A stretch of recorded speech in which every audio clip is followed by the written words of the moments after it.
네가 가라 하와이.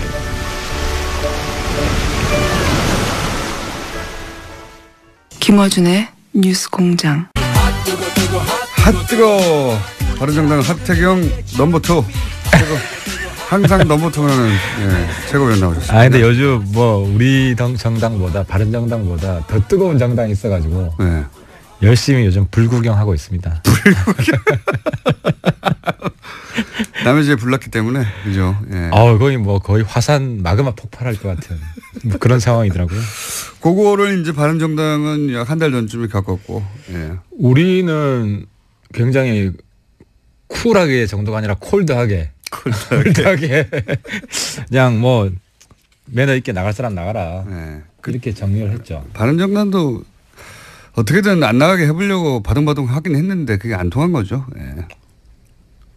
사실 그렇게 했었어야 됐어요. 예. 근데 당시 유승민 대표 워딩 보세요. 나갈 사람 나가라. 나갈 사람 나가라. 그것 때문에 또 욕 엄청 먹었어. 나갈 마음이 있더라도 잡아야지. 어차피 막아도 소용없다고 생각하니까. 유 대표가 이제 그거를 나쁘게 보면 까칠하다 그러고 네. 좋게 보면 단호하다 그러고 이게 뭐 아무튼 상대적인 것 같습니다. 까칠하다고 표현할 수도 있지만 뭐랄까요. 부침성이 없다. 그렇진 않아요. 부침성은 없진 않아요. 그러니까 보통 이제 부침성이 없다 그러면은 연상되는 게 술을 잘 못하고 네.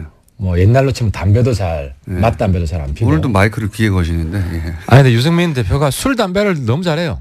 그거하고 부침성하고 무슨 상관입니까? 그러니까 이제 폭탄주를 마신다든지 술자리에서 노는 거 보면 알잖아. 보통 부침성이 없는 사람 술자리에 친구가 없고 이 양반 이 좌석 저 좌석 돌아다니면서 계속 원샷.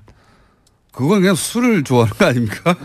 그러니까 술 좋아하는 사람 치고 부침성이 없는 사람이 있냐고. 있어요. 혼자 폭주하는 사람들. 아니 근데 혼자는 안 마신다. 자, 부침성이 없군요. 아직 마이크를 자꾸 귀에. 네, 이제 유 대표님 같이 한잔 해야겠다. 유 대표님 저희 방송에 뉴스공장에 나와달라는 얘기는 거의 1년 가까이 하고 있는데 안 나오고 계시는데. 직접 하셨어요? 아니 요청을 많이 했죠 저희가 굉장히. 이번에도 당대표 되고 나서 요청을 한번 드렸는데 나올 듯 하시다가 타이밍이 안 맞아서 또. 그렇구나. 한번 나오시겠죠. 저도 한번 권해보겠습니다. 이혜원 의원 있을 때도 권해달라고 여러 차례 얘기했고. 그때도? 여러 차례 권했다고 하고. 나보고 대신 나가라는 얘기는 안 하던데. 내가 여기 나오는지 모르실 텐데. 왜 안 나오시는지 모르겠고. 꼭 나와달라고. 참 저희 이제 하와이 음악 들으셨죠? 예, 들었습니다. 저희 대표님이 이제 MBC 사장 지원한다는 설들이 있었어요. 신청했었어요? 아니 이제 그 마감됐으니까 신청을 안 하신 거죠. 설들에 대해서 지원하지 않는다고 확인돼가지고. 하와이 가시려고 안 하셨다고? 아니죠. 저희를 하와이 보내주기로 했는데. 보낸 다음에 신청하려고 그랬는데 타이밍이 지났다? 그 말이 아니고 이제 안 가시니까 하와이 보내달라고요. 자, 그 얘기 꼭 해놓고 거기 불난집 얘기부터 해보죠. 집이 불나다 보니까 지지율은 뭐 끝없이 떨어지고 있습니다. 사실 그럴 수밖에 없죠. 원래 그렇죠. 자본주의 나면 무조건 보기 싫으니까요. 그쪽으로. 그래서 뭐 호남 지역에서도 한 자릿수 지지율 그리고 뭐 일간으로는 3% 정도까지 떨어지기도 하고 3%대는 잘못 누르는 거거든요. 그런 상황인데 이거 어떻게 전망하십니까? 그러니까 저는 이제 박지원 대표한테 한 말씀 드리고 싶은 게 제가 지난번 국회 때도 박지원 대표님 쫓아가가지고 좀 잘해보자. 제가 말씀드린 이유 중에 하나가 호남에서 유승민 대표 지지율이 더 높아요. 누구보다요? 안철수 대표보다. 그러니까 언제 기준으로 확실합니까? 그건 이제 국민의당 저는 사실 안철수 대표 이번에 존경하게 됐는데 본인이 호남에서 유승민보다 지지율이 낮다는 거를 본인들 조사한 걸 공개를 했어요. 왜냐하면은 그 유리한 조사가 있지 않습니까? 합치면 지지율이 올라간다는. 그렇더라도 자존심이 엄청 상하지. 사실 호남이 만들어준 게. 그것만 빼라고 어떻게 말을 합니까? 그렇더라도 그럼 아예 공개를 안 하든지.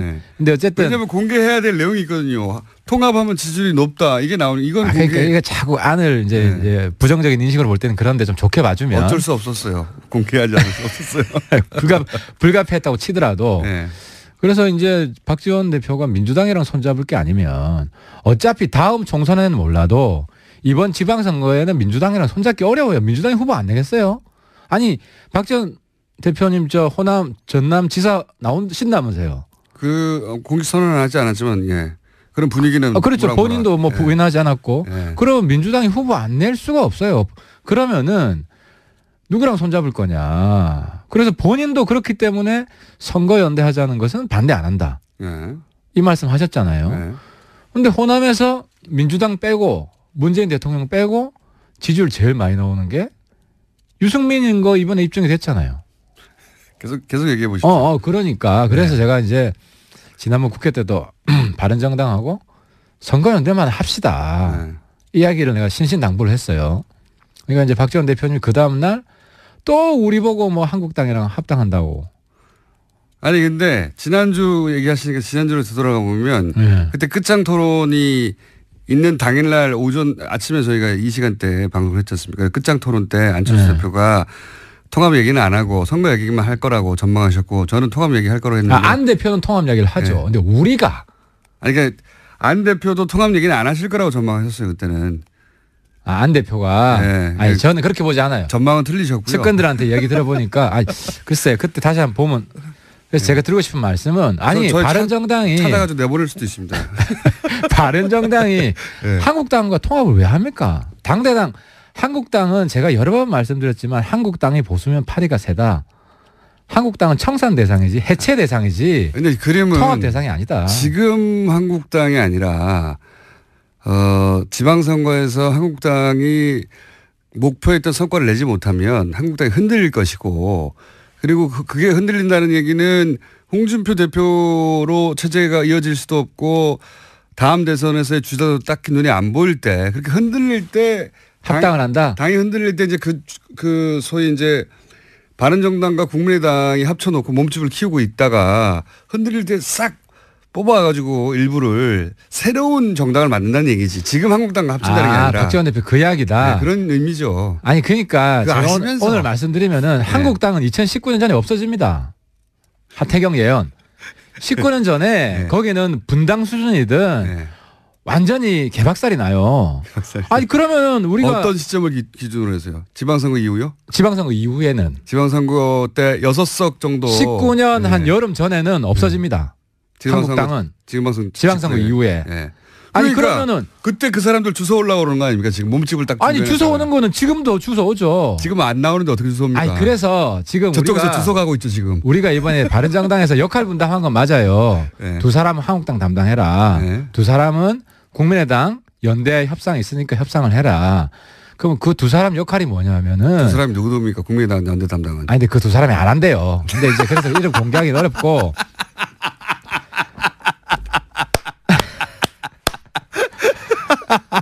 그러니까 이제 우리가 역할 부여하려고 했던 거는 역할 분담을 하려고 했는데 두 사람이 안 한다 그랬어요?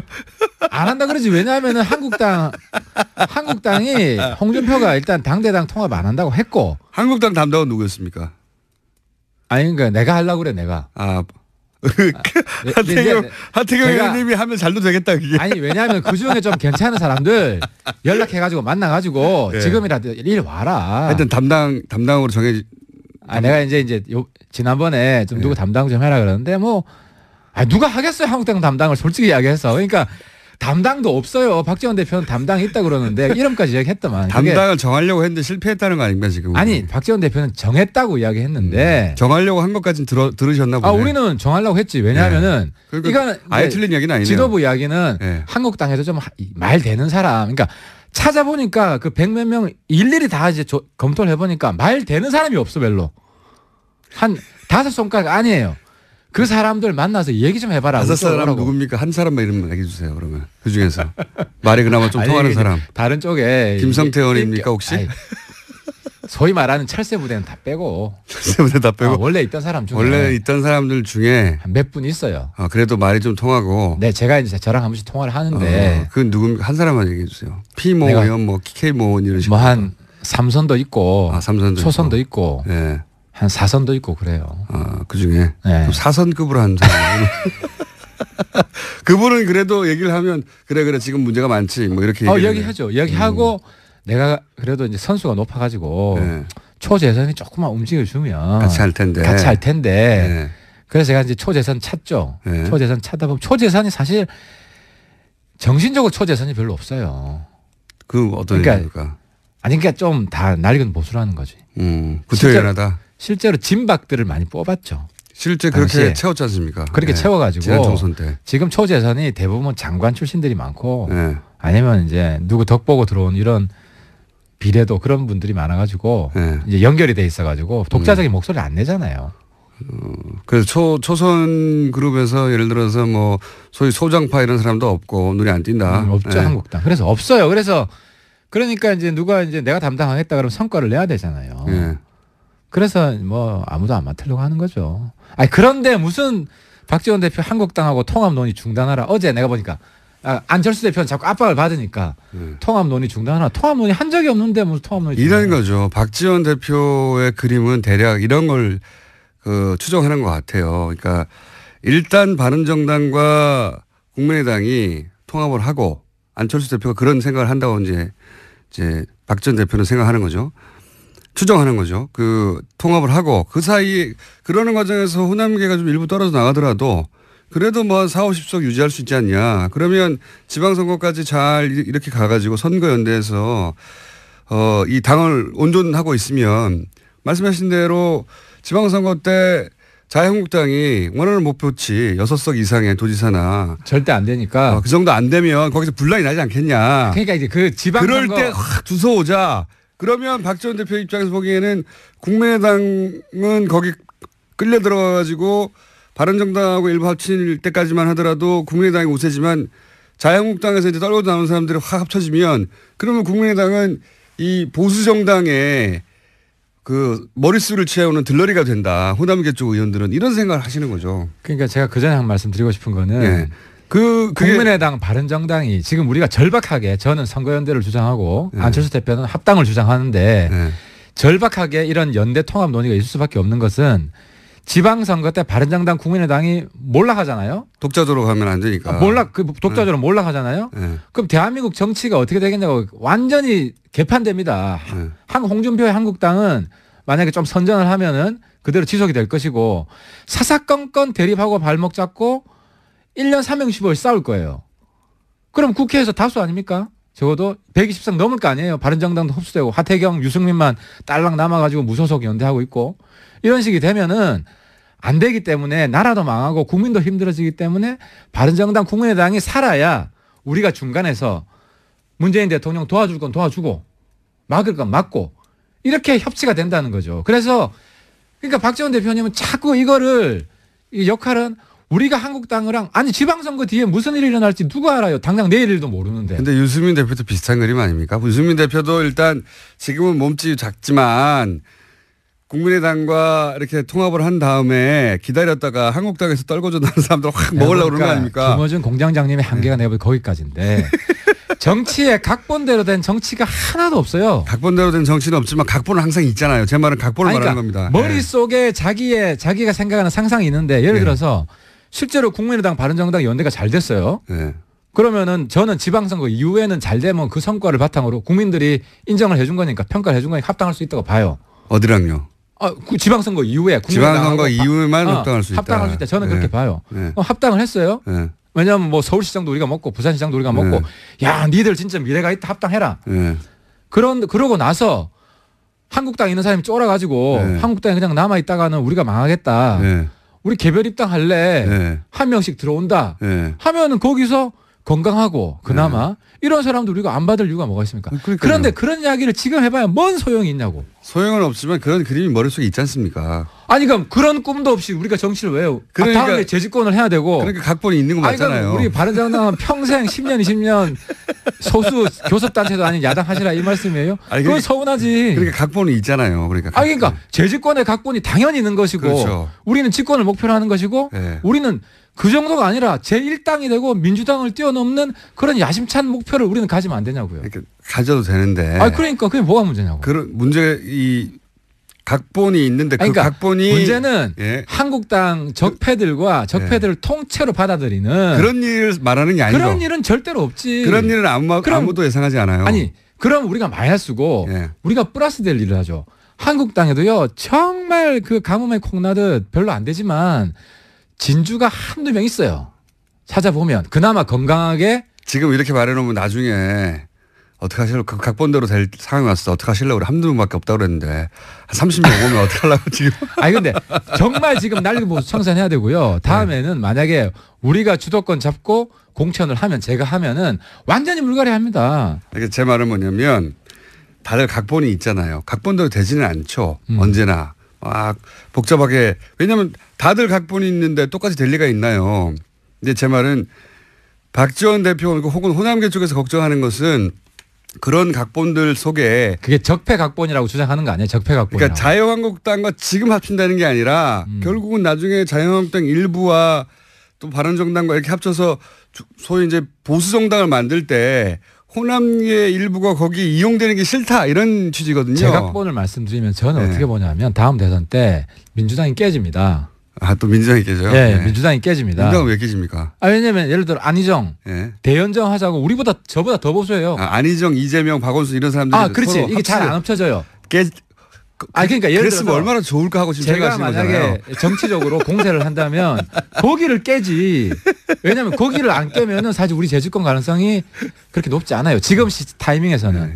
네. 그런 식으로 해서 저기를 깨가지고 거기에 중도파 네.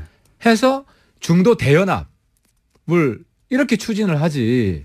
그러면 승리 가능성이 높은데. 자, 그러면 이거 하나 여쭤볼게요.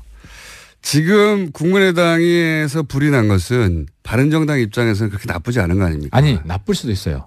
좋을 수도 있고. 이건 그러니까 좋은 점만 얘기해보면 먼저. 딴 게 아니고. 예.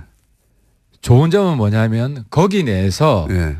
호남 구태 예. 그리고 그러니까요. 호남 개혁 이게 만약에 국민들 사이에서 구분이 된다면 예. 구분이 된다면은 이번에 좋은 기회가 되겠죠. 그러니까 탈호남을 할 수 있는 거 아니고 호남계 탈호남 절대 안 하지. 우리는 호남 진입 작전이니까 저는 광주 KBS에서 부르면 언제든지 달려고 합니다. 호남 우리도 호남 그러니까 제 말은 사랑을 뭐냐면 받으려고 하는 거지. 호남계의 강성 의원들 몇이 나가면 더 고마운 거 아니에요. 바른정당 입장에서는. 아니 그게 아니라 예. 예를 들어 박지원 대표는 우리를 도와줘야 되죠. 박지원 대표는 왜 아직도 호남에서 인기가 있죠. 예. 뭐 인기가 있다고 치고 전제하고 예. 안 그러면 제가 박지원 대표가 가서 막 신신당부하고 사장할 필요가 없죠. 그리고 하태경이 왜 김대중 빨갱이 모략했던 거 보수가 반성해야 된다. 빨갱이 아니거든. 예. 반성해야 되는 거 맞죠. 이 시점 왜 강조하겠어요. 바른정당 호남 진출 전략인 거예요. 그러니까요. 그래서 영남과 호남을 아우르는 이런 그림을 그리고 싶은 거잖아요. 전국 정당이 돼야죠. 당연히 돼야 되고. 그런데 호남 쪽에 강성 의원들 몇몇은 나가줘도 상관없다. 아니 강성 중에서 나가줬으면 좋겠다. 우리랑 뜻이 맞으면은 같이 가는 거고 네. 그걸 왜 처음부터 배제하냐는 거죠. 그러니까 하태경 뜻에 우리 선배님 저는 이제 박지원 대표님 저보다 더 젊으신 것 같아요. 거의 뭐 20대 최전성기인 것 같은데 제가 덕담 한마디. 미국에는요 90살 넘은 의원이 있습니다. 근데 만약에 한국에도 90살까지 하라는 건가요? 90살 넘은 의원이 있다면 저 1호가 저는 박지원 선배다. 네. 그게 뭐 덕담인지는 잘 모르겠습니다. 아니 뭐 그런 분도 필요하죠. 앞으로 뭐 100살 넘어 살 텐데. 네. 근데 이 이제 얘기를 왜 하시죠, 근데? 아니 그러니까 박지원 대표님이 네. 하태경이랑 같이 할 수 있고 네. 우리 후배들을 위해서 마음을 비우고 가겠다. 새로운 전국 정당을 바른 정당만 보면 그럴 수도 있는데 이쪽에서 의심하는 것은 바른 정당에서 끝나지 않고 한국당까지 간다. 그러니까 지금의 한국당이 아니라 그러니까 한국당이 어려워졌을 때 거기서 일부 혹은 뭐 절반 뭐 그 이상을 흡수하여 그러니까 새로운 보수 정당을 만들고 그 보수 정당의 대선 후보가 본인이 될 수 있다고 생각하니까 안철수 대표가 이 통합을 저는 끌고 가는 거 아닙니까? 박지원 대표가 네. 나중에 한국당에 구애할 수도 있습니다. 왜냐하면 DJ가 그렇게 해서 대통령이 된 거잖아요. 아니 JP가 요즘으로 치면 홍준표예요. 빨갱이 잡던 사람이에요. JP가. DJ 빨갱이로 매도하고 그랬던 앞장선 사람이 JP인데 정권을 잡기 위해서 DJ가 JP까지 끌어안았어요. 저는 박지원 대표는 나중에 대통령 선거가 왔을 때 국민의당의 누군가가 뭐 안철수 대표가 될 수도 있고 다른 사람이 될 수 있지만 집권 가능성이 있는데 1, 2% 모질한다 그러면은 저쪽에 빨갱이 잡던 사람까지도 손잡을 수 있는 사람이 박지원이다. 박지원 대표가 출마합니까? 대선에? 아니 박지원 대표는 또 정권을 만들고 싶어 하겠죠. 물론. 예. 네, 그러면 정치인이상. 거기에서 큰 통합을 해라. 그때는 아마 박지원 대표가 DJP 정신에 따라서 홍준표 대표에게 손을 내밀 것이다. 아니 그럴 수 있는 분이라는 거죠. 그 정도로 이 큰 정치인이고 그거까지는 안 하실 거라고 봅니다 저는. 아니 그때는 홍준표 없을 거예요. 그래서 그 걱정할 필요는 없고 새로운 누군가 또 있다면 누가 될지는 모르겠지만 지금 그럼 유승민 대표의 입장은 지방선거까지는 어쨌든 통합을 안 한다는 거죠. 지방선거까지는 최소한. 통합 이렇게 말씀드릴 수 있습니다. 통합이 목표는 아닙니다. 그건 맞습니다. 하지만 배제도 안 합니다. 배제도 안 합니다. 그러니까 되면 하고 안 되면 안 하고. 아니 근데 우리가 먼저 합당하자고 주장은 안 합니다. 유승민 대표가. 그렇죠. 왜냐면 국민의당이 안철수 대표 계속 하자고 하니까. 그러니까 당에서 국민의당에서 당론으로 정식 제의가 들어오면 우리는 그때 검토는 해볼 수 있어요. 우리도 의총을 열고 당 대표자회를 열고 검토는 해볼 수 있는데 우리가 먼저 합당하자 그러면은 지난번에 제가 말씀드린 우리가 페어플레이 하겠다. 우리가 어리라는 거 잘 안다. 그래서 국당이 정리되지 않은데 국당을 흔들기 위해서 지금 김호준 대표가 이야기하는 거는 우리가 뭐 박지원, 박정천이라 그러더라고요. 그분들 쫓아내려고 우리가 먼저 흔들어서 그런 식으로 우리가 공세적인 합당을 추진하려고 하는 거 아니냐. 그런 질문은 아니었어요. 그건 안 한다는 거는 내가 수차례. 속셈이 뭐냐 이거였지 그냥. 아니 그러니까 그거를 우리 속마음은 내 속마음도 매일매일 바뀌는데 그걸 어쨌든 1순위로 통합은 아니지만 선거연대가 1순위지만 통합의 기회가 온다면 우리도 진지하게 고려해볼 수 있다. 국민의당에서 공식 합당 제의가 들어오면 우리는 의총은 아닐 수가 없죠. 국민의당에서 마지막으로 그러면 국민의당에서 지금 분란 어떻게 정리될 거라고 전망하십니까? 그러니까 안철수 대표는 물러설 수가 없어요. 이제는 제가 보기에는 통합으로 가는 길에서 이 정도까지 왔는데 물렀으면 바보가 되는 거기 때문에 최악의 시나리오 제일 걱정되는 거는 국민의당이 어떻게든 결론을 내줬으면 좋겠어요. 결론을 안 낸 채 결론을 안 된 채 쭉쭉 가다가 각자 도생하는 이게 최악의 시나리오예요. 그러니까 그래서 저는 국민의당한테 요청하는 게 합당하는 결론도 안 나는 거 하지 말고 이야기를 선거연대 좀 조기에 진행을 하자. 근데 안철수 대표는 그런 생각이 없잖아요. 지금 보십시오. 계속 통합 얘기를 하잖아요. 그러니까 안 대표는 자기의 정치적 승부수를 합당 깃발을 들고 성사시키면 내 리더십이 확인이 된다. 여기에 배팅을 한 것 같아요. 풀 배팅을. 그거 아니고는 본인이 당대표에 출마했던 이유가 이대로 한 2달만 지나면은 당이 없어지니까 본인이 가서 2달 이내에 어떻게 하겠다고 했는데 거꾸로 지지율이 떨어지고 있잖아요. 그러니까 본인의 어떤 리더십도 확인시켜주고 이 지방선거를 돌파하려면 그리고 큰 그림상으로도 통합 말고는 방법이 없는 거예요. 지금 길이. 그러니까 안 대표의 리더십이 이번에 확인될 거다. 국당을 정리해서 국당의 당론으로 합당을 제외하는 일이 온다면 안 대표가 승리한 거죠. 그런데 그게 정리가 안 되고 내부에 계속 찌지고 먹고 저렇게 시간만 가다 보면 뭐 결과적으로 아무것도 안 되면 안 대표는 어느 쪽에 더 가능성이 높다고 보십니까? 아니, 그건 제가 일단 한번 던지고 근데 저는 염색 걸죠. 염색. 솔직히 안 대표가 국당하고 바른정당이 연대해야 우리가 살기 때문에 적대적 양당 체제는 안 되기 때문에 제가 오늘부터는 안 대표 도와드립니다. 왜 어떻게 도와드리냐? 그 나머지 분들이 자꾸 허위사실 왜곡 이런 거 하는 거 제가 해명해 드리면서 그게 사실이 아니다. 자유한국당과 합치지 않는다. 그렇지. 그런 부분은 제가 명쾌하게 답변 드릴 수 있다는 거죠. 그래서 그러니까 안 대표가 결국 통합 제안을 공식으로 하게 됩니까? 아니면 못 하게 됩니까? 둘 중에 하나 거세요. 저는 안 대표가 이번에 큰 정치인으로 다시 태어나길 바랍니다. 바라기 때문에. 그리고 안 대표가 살아야 됩니다. 소중한 자산입니다. 그래서 많이 지금 안 초딩 엄청 지금 뭐 이렇게 비난을 많이 받았지만 안 대표가 적어도 국민의당을 만들 때는 저는 굉장히 놀랐어요. 그런 저력이 안 대표한테 있다. 그래서 통합 제안을 할 것이다. 국민의당이 합당 제안을 할 수 있을 정도로 안 대표 리더십이 확인되기를 바랍니다. 제가 그게 최선의 답변이다. 아니 기대 말고 전망. 예언. 그거 한다 안 한다 둘 중에 하나 걸고. 그러니까 바른정당으로 하여금 결단을 이렇게 하게끔 고민하게끔 하지 마라 그 말씀을 드리고 싶어요. 그러면 한다에 그러니까 선거연대부터 빨리 하자. 왜냐하면은 통합 제안 한다. 선거연대 그 다음에 다른 건 다음에 논의하자. 통합 제안 한다에 한 표 하시는 거죠 그러면? 솔직히 잘 모르겠어요. 요즘 솔직히 잘 모르겠어요. 국민의당 보니까 서로 막 제압이 잘 안 되던데. 그러면 제가 하는 걸로 하고 고기 한 판 걸겠습니다. 네, 지금까지 바른정당의 하태경 최고위원이었습니다. 감사합니다. 네, 감사합니다. 불친절한 AS. 네. 네가 가라 하와이. 예. 다스를 이렇게 뉴스공장에서 많이 홍보해 주는데 하와이 보내주는 협찬 다스에서 안 하나요? 이런 문자. 그러게 말입니다. 네. 하와이 관광청 연락 없네요 또. 그리고 네. TBS 사장님 촉구합니다. 뭔가 응답이 있으셔야 되는데 아직도 응답이 없으시고요. 자, 그리고 아까 브리핑 때 얘기한 전국 법과대학, 예. 이 단체 말이죠. 예. 거기에 대한 문자도 많이 있네요. 예. 성명을 혼자 냈나요? 교수 명단에 없어요? 굉장히 이상한 성명이고 굉장히 이상한 기사입니다. 네. 그리고 그 굉장히 이상한 포탈 계좌였어요. 예. 내일도 한번 다뤄보겠습니다. 다스 발견담. 제 차 앞에 하겐다스. 아이스크림차가 있다. 주 다스 리시네. 네, 차소가 중에 주 다스 리시네. 우리 집 아파트 편함에 다스 고난 폐건전진 이곳에 보러 달라고. 눈에 이런 것만 드시는군요, 요즘은. 자, 오늘 여기까지 하겠습니다. 문자를 많이 왔는데 빵 터지는 문자가 오늘 많이 없네요. 네. 여기까지 하겠습니다. 칼 플라니 사용연구소. 예. 알고 봤더니 꽤 세계적으로, 예.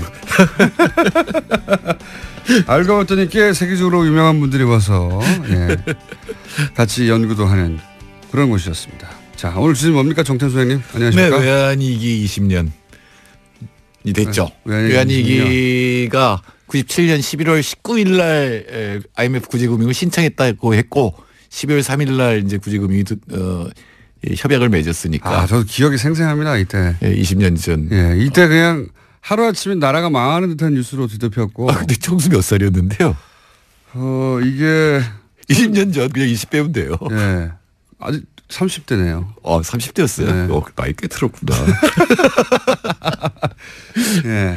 딱 30이었던 건가? 30, 네. 20대였던 것 같아요. 29살인가? 제가 몇 살이죠, 제가. IMF 세대네요. 네.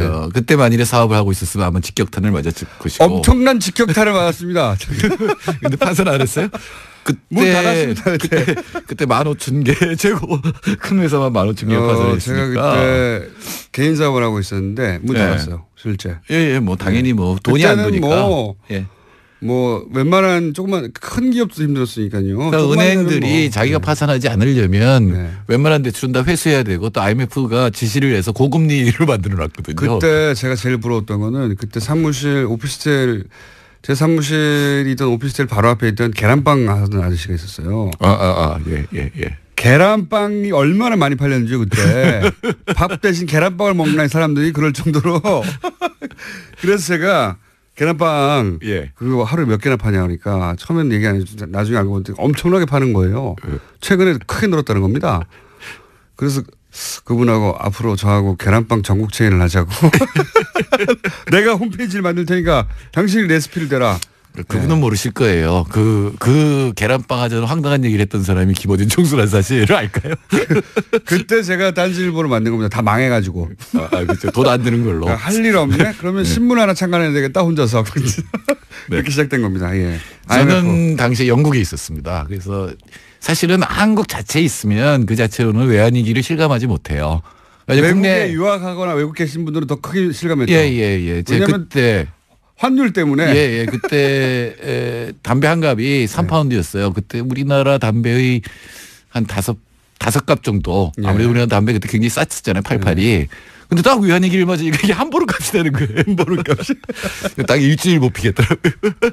그리고 뭐 예를 들어서 뭐 달러가 1,000원이었다가 2,000원이 되면 2배가 되니까요. 예, 2배, 3배가 되니까 한국에서 오는 돈이 반으로 줄어들죠. 심지어 유학생들 많이 돌아왔어요. 예, 그때 런던 거리가 확산해졌었죠. 그러니까 영국에서 영업용으로 왔던 사람들은 다 돌아갔고 대기업의 해외 사업들은 다 접었고. 다 들어가니까 그때 중고차 시세 확 떨어졌어요. 그러니까 주로 한국 사람들은 BMW를 좋아했는데 BMW 중고차를 좋아했는데 한국 인천 뉴몰든이라고 하는 한국 인천이 전체가 철수를 해버리니까. 런던의 뉴몰든. 예. 네, 그러니까 뉴몰든의 BMW 가격 시세가 확 떨어졌었어요. 그 정도로 사는 사람이 없어가지고. 예, 영향이 굉장히 컸습니다.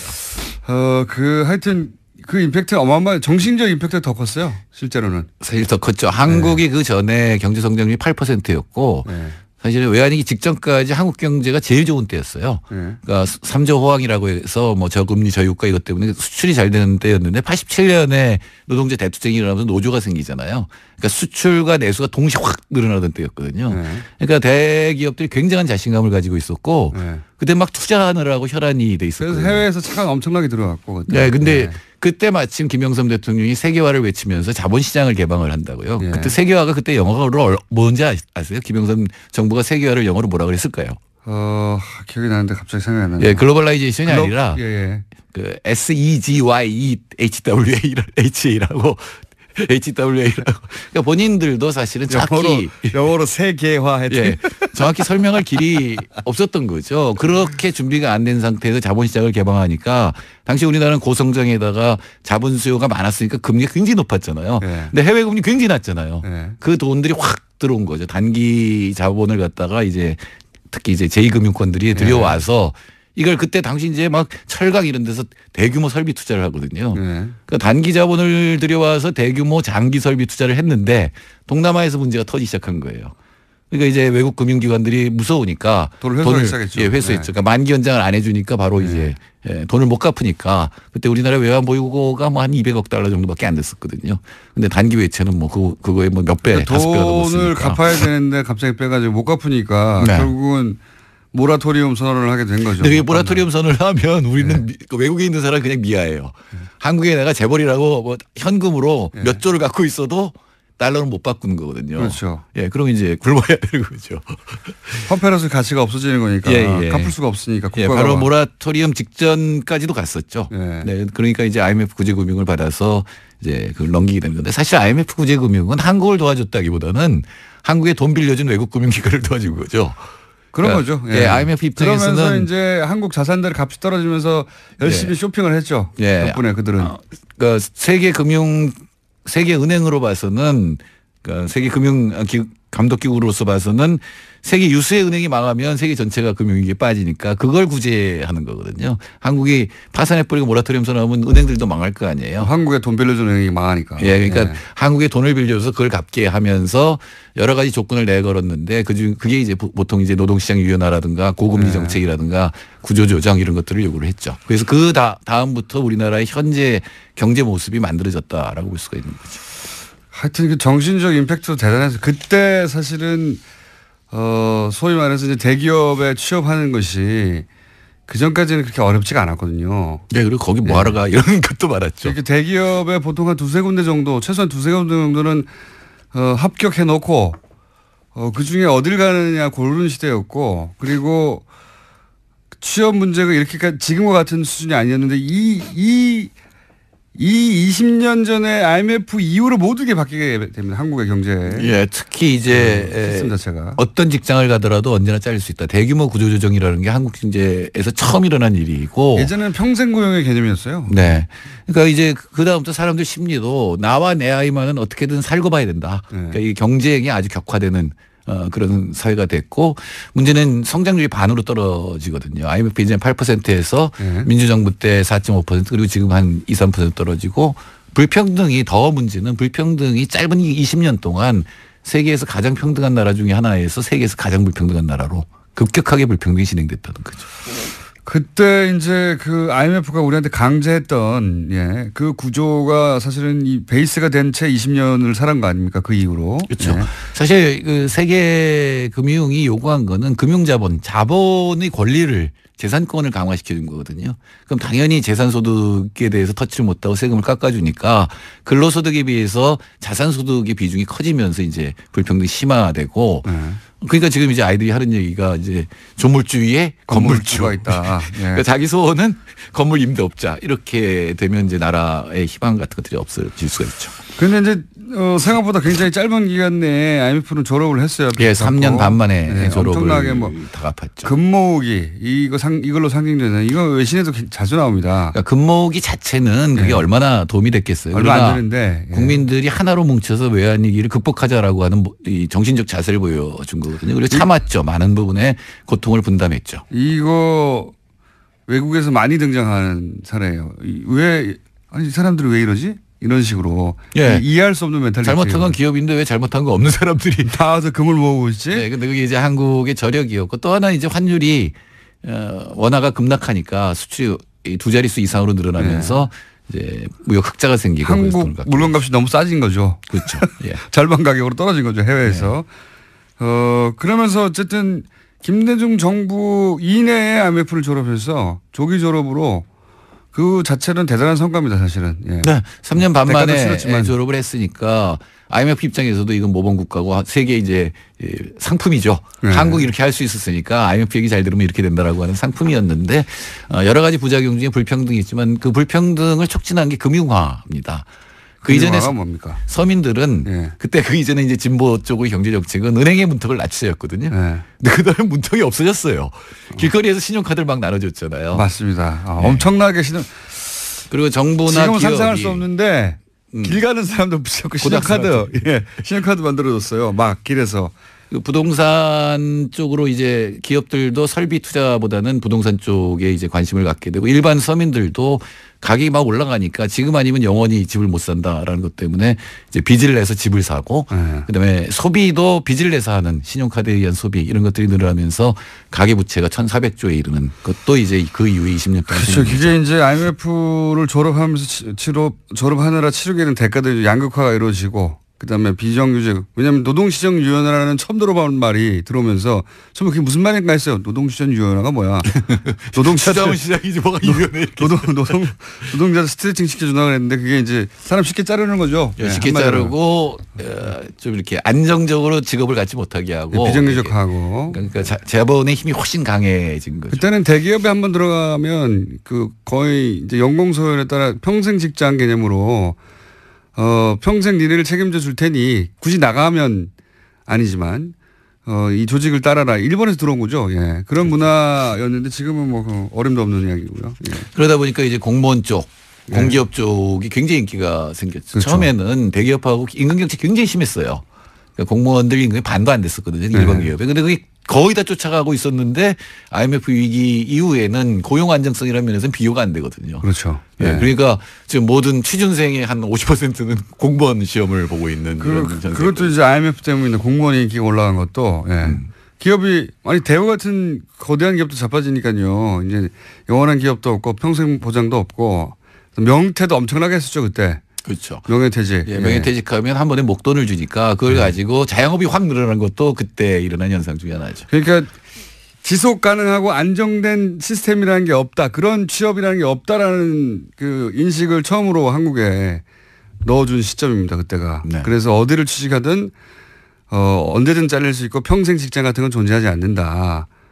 그전에는 평생 직장이었어요. 개념이 기본이. 그래서 대기업에 들어가려고 그랬고. 그러니까 평생 직장이라는 게 점점 좀 어려워지지만 사실은 일자리는 같은 직장은 아니더라도 일자리에 대해서는 보장이 돼 있어야 되는데 그거 자체가 지금 없는 상태에서 젊은이들이 이제 취업하러 나서거든요. 그러니까 젊은이들한테는 굉장히 절망적 상황을 지금 만들고 있는 거죠. 자, 이제 이 20주년 기념으로 한번 그 시대 상황을 돌아봤는데 1분 남았는데 그럼 지금은 IMF는 안 올 것이고. 외환위기 맞을 가능성은 없습니다. 네. 왜냐하면 단기 외채 3배가 되는 달러를 우리가 쥐고 있거든요. 그다음부터 외환 보유고 엄청나게 늘렸잖아요. 예, 그러니까 3,800억 달러니까 너무 많은 상황이고 문제는 때문에. 그때는 기업의 부채가 많았고 외채가 많았다면 지금은 가계의 부채가 많고 내부가 문제가 되고 있는 거죠. 개인 부채. 예, 개인 부채가 많고 이 개인 부채가 많으면 소비가 늘어날 수 없잖아요. 근데 기업들이 설비 투자까지 안 하면 수출이 만일에 증가율이 또 떨어져서 그렇게 되면 이제 다시 문제가 될 수가 있는 상황이죠. 근데 앞으로 한 1, 2년은 괜찮아요.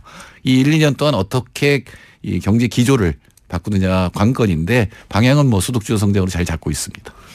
그러니까 핵심은 지금은 외환 위기는 그러니까 바깥에서 오는 위기는 없을 텐데 그러기는 탄탄한데 지금 문제는 내부에 개개인이 안고 있는 빚이 너무 많다. 그러니까 외부 충격이 기업에게 영향은 덜 미치겠지만 개인에게 가게에게 미칠 영향이 굉장히 크다.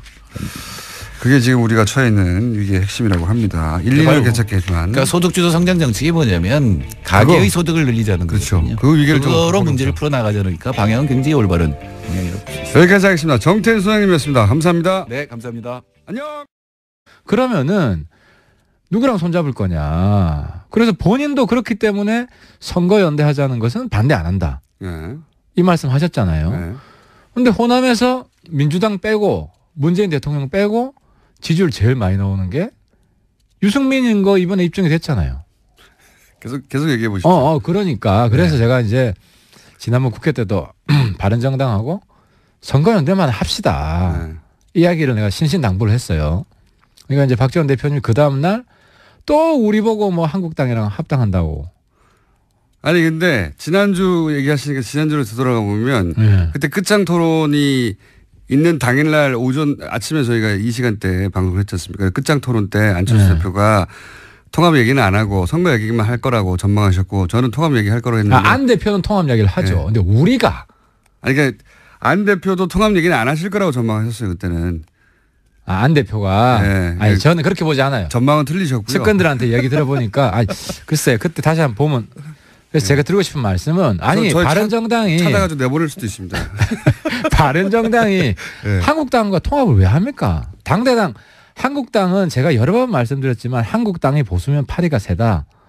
한국당은 청산 대상이지 해체 대상이지. 근데 그림은 통합 대상이 아니다. 지금 한국당이 아니라 지방선거에서 한국당이 목표했던 성과를 내지 못하면 한국당이 흔들릴 것이고 그리고 그게 흔들린다는 얘기는 홍준표 대표로 체제가 이어질 수도 없고 다음 대선에서의 주자도 딱히 눈에 안 보일 때 그렇게 흔들릴 때 합당을 한다. 당이 흔들릴 때 이제 그 소위 이제 바른정당과 국민의당이 합쳐놓고 몸집을 키우고 있다가 흔들릴 때 싹 뽑아가지고 일부를 새로운 정당을 만든다는 얘기지. 지금 한국당과 합친다는 게 아니라. 박지원 대표 그 이야기다. 네, 그런 의미죠. 아니 그러니까 제가 아시면서. 오늘 말씀드리면은 한국당은 2019년 전에 없어집니다. 하태경 예언. 19년 전에 거기는 분당 수준이든 완전히 개박살이 나요. 아니 그러면 우리가 어떤 시점을 기준으로 해서요? 지방선거 이후요? 지방선거 이후에는 지방선거 때 6석 정도 19년 한 여름 전에는 없어집니다. 한국당은 지방선거 이후에. 아니 그러면은 그때 그 사람들 주워 올라오는 거 아닙니까? 지금 몸집을 딱 아니 주워 오는 거는 지금도 주워 오죠. 지금 안 나오는데 어떻게 주워 옵니까? 아니 그래서 지금 저쪽에서 주워 가고 있죠 지금. 우리가 이번에 바른정당에서 역할 분담한 건 맞아요. 두 사람 그때도 여러 차례 권했다고 하고 나보고 대신 나가라는 얘기는 안 하던데 내가 여기 나오는지 모르실 텐데 왜 안 나오시는지 모르겠고 꼭 나와달라고. 참 저희 이제 하와이 음악 들으셨죠? 예 들었습니다. 저희 대표님이 이제 MBC 사장 지원한다는 설들이 있었어요. 신청했었어요? 아니 이제 그 마감됐으니까 신청을 안 하신 거죠. 설들에 대해서 지원하지 않는다고 확인돼가지고. 하와이 가시려고 안 하셨다고? 아니죠. 저희를 하와이 보내주기로 했는데. 보낸 다음에 신청하려고 그랬는데 타이밍이 지났다? 그 말이 아니고 이제 안 가시니까 하와이 보내달라고요.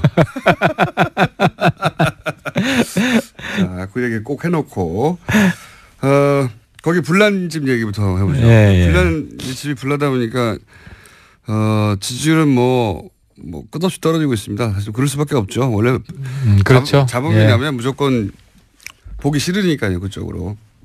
그래서 뭐 호남 지역에서도 한 자릿수 지지율 그리고 뭐 일간으로는 3% 정도까지 떨어지기도 하고 3%대는 잘못 누르는 거거든요. 그런 상황인데 이거 어떻게 전망하십니까? 아니 그러니까 저는 이제 박지원 대표한테 한 말씀 드리고 싶은 게 제가 지난번 국회 때도 박지원 대표님 쫓아가가지고 좀 잘해보자. 제가 말씀드린 이유 중에 하나가 호남에서 유승민 대표 지지율이 더 높아요. 누구보다요? 안철수 대표보다. 그러니까, 언제 기준으로 확신합니까? 그건 이제 국민의당 저는 사실 안철수 대표 이번에 존경하게 됐는데 본인이 호남에서 유승민보다 지지율이 낮다는 거를 본인들 조사한 걸 공개를 했어요.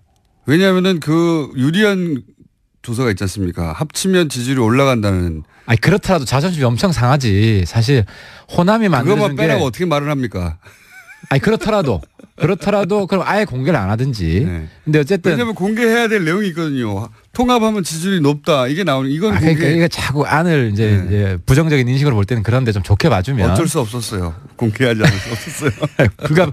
불가피했다고 치더라도. 네. 그래서 이제 박지원 대표가 민주당이랑 손잡을 게 아니면 어차피 다음 총선에는 몰라도 이번 지방선거에는 민주당이랑 손잡기 어려워요. 민주당이 후보 안 내겠어요?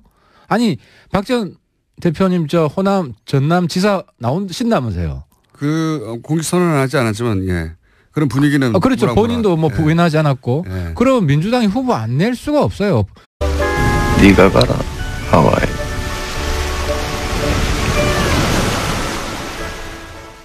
김어준의 뉴스공장. 핫뜨거 바른정당 하태경 넘버2 최고 항상 넘버2는 예, 최고위원 나오셨습니다. 아 근데 요즘 뭐 우리 정당보다 바른정당보다 더 뜨거운 정당이 있어가지고 네. 열심히 요즘 불구경하고 있습니다. 남의 집에 불났기 때문에 그죠. 예. 거의 화산 마그마 폭발할 것 같은 뭐 그런 상황이더라고요.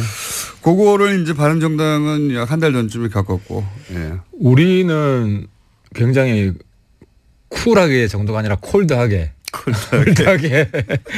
그냥 뭐 매너 있게 나갈 사람 나가라. 예. 그렇게 정리를 했죠. 바른정당도 어떻게든 안 나가게 해보려고 바둥바둥 하긴 했는데 그게 안 통한 거죠. 예. 사실 그렇게 했었어야 됐어요. 네. 근데 당시 유승민 대표 워딩 보세요. 나갈 사람 나가라. 나갈 사람 나가라. 그것 때문에 또 욕 엄청 먹었어. 나갈 마음이 있더라도 잡아야지. 어차피 막아도 소용없다고 생각하니까. 유 대표가 이제 그거를 나쁘게 보면 까칠하다 그러고 네. 좋게 보면 단호하다 그러고 네. 이게 뭐 아무튼 상대적인 것 같습니다. 까칠하다고 표현할 수도 있지만 뭐랄까요. 부침성이 없다. 그렇진 않아요. 부침성은 없진 않아요. 그러니까 보통은 이제 부침성이 없다 그러면은 연상되는 게 술을 잘 못하고 네. 뭐 옛날로 치면 담배도 잘 네. 맛담배도 잘 안 피고. 오늘도 마이크를 귀에 거시는데. 예. 아니 근데 유승민 대표가 술 담배를 너무 잘해요. 그거하고 부침성하고 무슨 상관입니까? 그러니까 이제 예. 폭탄주를 마신다든지 술자리에서 예. 술자리에서 노는 거 보면 알잖아. 보통 부침성이 없는 사람 술자리에 친구가 없고 예. 이 양반 이 좌석 저 좌석 돌아다니면서 계속 원샷. 그건 그냥 술을 좋아하는 거 아닙니까? 그러니까 술 좋아하는 사람 치고 부침성이 없는 사람이 있냐고. 있어요. 혼자 폭주하는 사람들. 아니 근데 혼자는 안 마신다. 자, 부침성이 없군요. 아직 마이크를 자꾸 귀에. 네, 이제 예. 유 대표님 같이 한잔 해야겠다. 예. 유 대표님 저희 방송에 뉴스공장에 나와달라는 얘기는 거의 1년 가까이 하고 있는데 안 나오고 계시는데. 아 직접 하셨어요? 아니 요청을 많이 했죠 저희가 굉장히. 이번에도 당대표 되고 나서 요청을 한번 드렸는데 나올 듯 하시다가 타이밍이 안 맞아서 또. 아 그렇구나. 한번 나오시겠죠. 저도 한번 권해보겠습니다. 이혜원 의원 있을 때도 권해달라고 여러 차례 얘기해서 뭐 소위 소장파 이런 사람도 없고 눈에 안 띈다. 없죠. 네. 한국당. 그래서 없어요. 그러니까 이제 누가 이제 내가 담당하겠다 그러면 성과를 내야 되잖아요. 예. 그래서 뭐 아무도 안 맡으려고 하는 거죠. 아니 그런데 무슨 박지원 대표 한국당하고 통합 논의 중단하라. 어제 내가 보니까 안철수 대표는 자꾸 압박을 받으니까 통합 논의 중단하라. 통합 논의 한 적이 없는데 무슨 통합 논의 이런 거죠. 박지원 대표의 그림은 대략 이런 걸 추정하는 것 같아요. 그러니까 일단 바른정당과 국민의당이 통합을 하고 안철수 대표가 그런 생각을 한다고 이제 박지원 대표는 생각하는 거죠. 추정하는 거죠. 통합을 하고 그 사이에 그러는 과정에서 호남계가 좀 일부 떨어져 나가더라도 그래도 뭐 한 4, 50석 유지할 수 있지 않냐. 그러면 지방선거까지 잘 이렇게 가가지고 선거연대에서 이 당을 온전하고 있으면 말씀하신 대로 지방선거 때 자유한국당이 원하는 목표치 6석 이상의 도지사나 절대 안 되니까 그 정도 안 되면 거기서 분란이 나지 않겠냐. 그러니까 이제 그 지방선거 그럴 때 확 두서오자. 그러면 박지원 대표 입장에서 보기에는 국민의당은 거기 끌려 들어가가지고 바른정당하고 일부 합칠 때까지만 하더라도 국민의당이 우세지만 자유한국당에서 이제 떨고 나오는 사람들이 확 합쳐지면 그러면 국민의당은 이 보수 정당의 머릿수를 채우는 들러리가 된다. 호남계 쪽 의원들은 이런 생각을 하시는 거죠. 그러니까 제가 그 전에 한 말씀 드리고 싶은 거는 네. 국민의당 바른정당이 지금 우리가 절박하게 저는 선거연대를 주장하고 네. 안철수 대표는 합당을 주장하는데 네. 절박하게 이런 연대 통합 논의가 있을 수밖에 없는 것은 지방선거 때 바른정당 국민의당이 몰락하잖아요. 독자적으로 가면 안 되니까.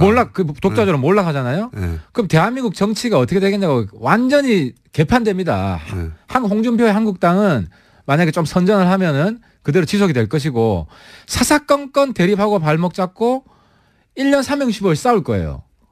그럼 국회에서 다수 아닙니까? 적어도 120석 넘을 거 아니에요. 바른정당도 흡수되고 하태경, 유승민만 딸랑 남아가지고 무소속 연대하고 있고 이런 식이 되면은 안 되기 때문에 나라도 망하고 국민도 힘들어지기 때문에 바른정당 국민의당이 살아야 우리가 중간에서 문재인 대통령 도와줄 건 도와주고 막을 건 막고 이렇게 협치가 된다는 거죠. 그래서 그러니까 박지원 대표님은 자꾸 이거를 이 역할은 우리가 한국당이랑 아니 지방선거 뒤에 무슨 일이 일어날지 누가 알아요. 당장 내일 일도 모르는데. 근데 유승민 대표도 비슷한 그림 아닙니까? 유승민 대표도 일단 지금은 몸집이 작지만 한국당 담당해라. 네. 두 사람은 국민의당 연대 협상이 있으니까 협상을 해라. 그럼 그 두 사람 역할이 뭐냐면은 두 사람이 누구입니까? 국민의당 연대 담당은. 아니 근데 그 두 사람이 안 한대요. 근데 이제 그래서 이름 공개하기는 어렵고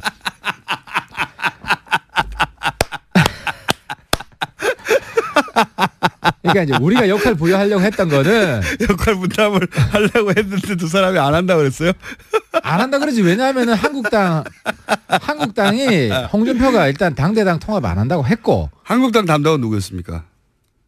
아니 그러니까 내가 하려고 그래 내가.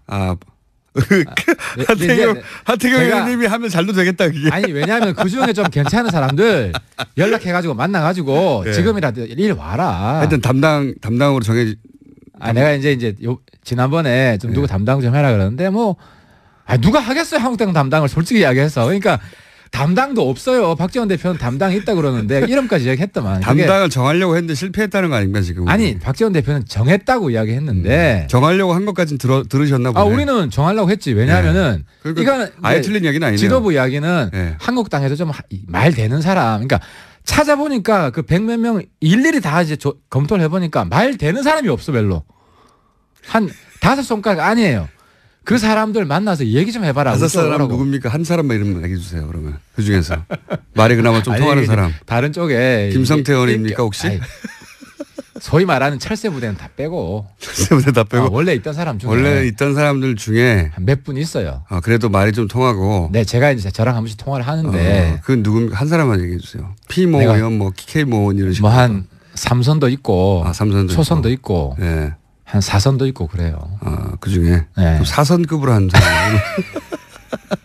그분은 그래도 얘기를 하면 그래 지금 문제가 많지 뭐 이렇게 얘기하죠. 얘기하고 내가 그래도 이제 선수가 높아가지고 네. 초재선이 조금만 움직여주면 같이 할 텐데. 네. 그래서 제가 이제 초재선 찾죠. 네. 초재선 찾다 보면 초재선이 사실 정신적으로 초재선이 별로 없어요. 그 어떤 얘기입니까? 아니 그러니까 좀 다 낡은 보수라는 거지. 구태연하다. 실제로 진박들을 많이 뽑았죠. 실제 그렇게 채웠지 않습니까? 그렇게 채워가지고 지난 총선 때. 지금 초재선이 대부분 장관 출신들이 많고 네. 아니면 이제 누구 덕 보고 들어온 이런 비례도 그런 분들이 많아가지고 네. 이제 연결이 돼 있어가지고 독자적인 목소리를 안 내잖아요. 그래서 초선 그룹에서 예를 들어서